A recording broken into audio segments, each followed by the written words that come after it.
3/4 cup ஜவ்வரிசி எடுத்துருக்கிறேன். அப்படியே சூடு பண்ணி எடுத்துக்கலாம் ஒரு 5 நிமிஷம்.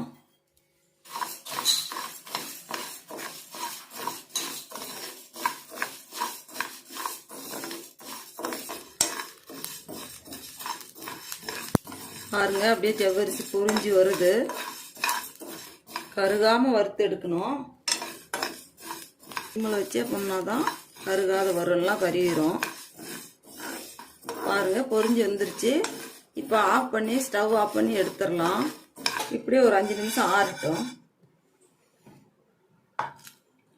இதை மிக்சி ஜாரில் கொட்டி பொடி பண்ணிட்டு வந்துடலாம்.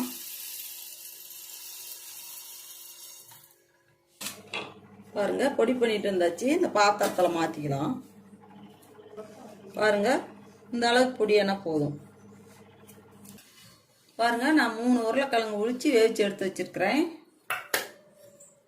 இதெல்லாம் துரி விட்டுக்கலாம்.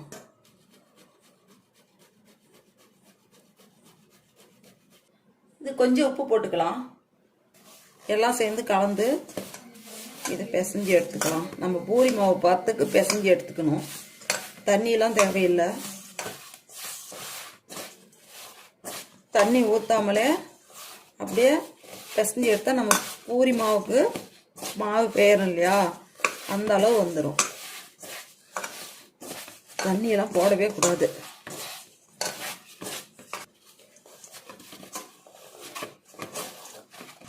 பாருங்க தண்ணி கலக்காம இப்படி பிசைஞ்சு எப்படி அடிச்சு வைக்கணும். தண்ணியே கொஞ்சம் கூட சேர்க்கக்கூடாது. இப்படியே இருக்கட்டும். இது மேலே அப்படி கொஞ்சம் எண்ணெய் விட்டுக்கலாம்.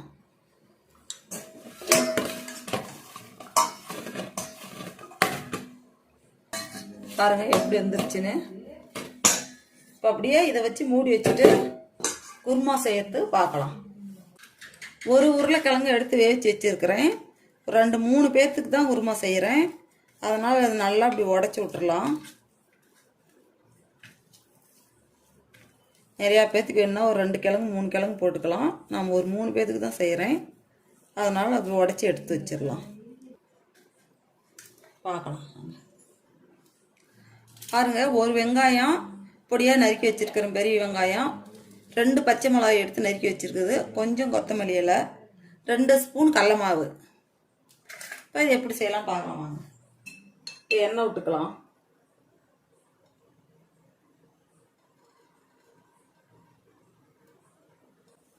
எண்ணெய் காஞ்சிருச்சு. இப்போ கடுகு கொஞ்சம் போட்டுக்கலாம். இப்போ வெங்காயத்தை சேர்த்துக்கலாம். கடுகு பொரிஞ்சிருச்சு. வெங்காயம் சேர்த்துக்கலாம்.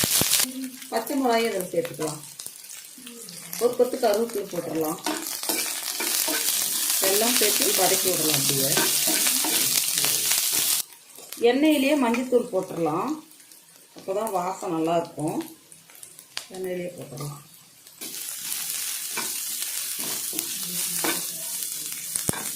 தேவையான அளவு போட்டுக்கலாம்.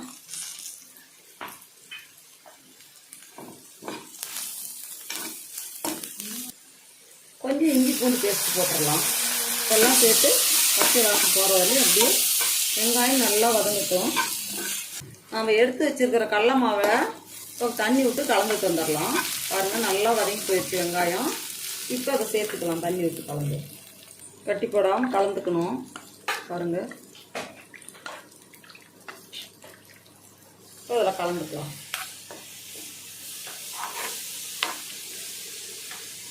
கொதிக்கட்டும் அப்படியே. இப்போ பாருங்கள் கொதிக்குது. நல்லா கொதி வருது. இப்போ நம்ம உருளைக்கிழங்கு இதில் சேர்த்துடலாம்.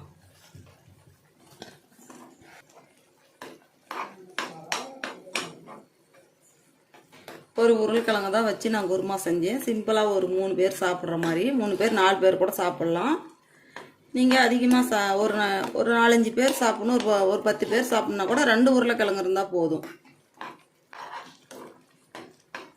பாருங்கள் இப்படியே ஒரு கொதி வரட்டும். ஒரு 2 நிமிஷம் அப்படியே இருக்கட்டும். பாருங்கள் கொதிச்சு போச்சு நல்லா. இப்போ நாம் கொத்தமல்லி போட்டு இறக்கி வச்சிடலாம். குருமா ரெடி ஆயிடுச்சு. இறக்கிடலாம்.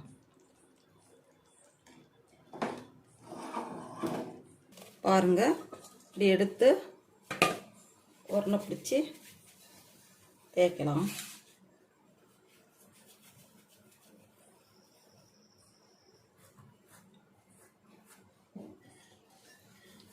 அப்படியே தேய்க்க வேண்டியதுதான். பூரி போடுறது தான் இது. தேய்ச்சி எடுத்துக்கலாம்.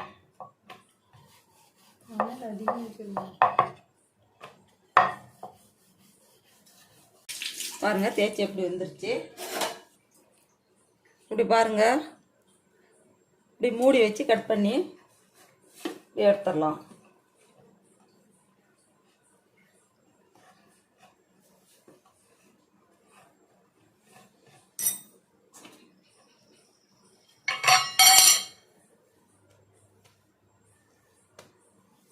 பாருங்க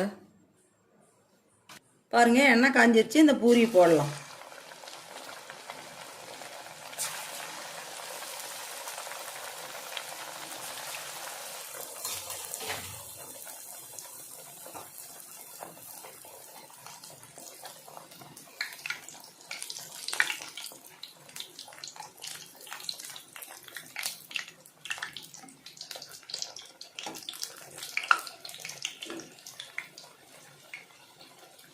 பாருங்க எவ்வளோ அழகா வருது.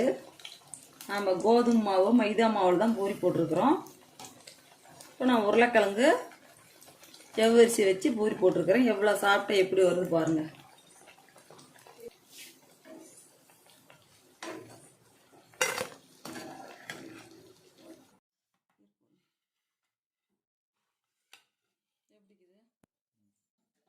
பாருங்க நான் ஒரு உருளைக்கிழங்கு ஜவ்வரிசி வச்சு புது விதமாக செஞ்சுருக்கிறேன். நம்ம மைதா மாவு கோதுமை மாவில் தான் செய்வோம்.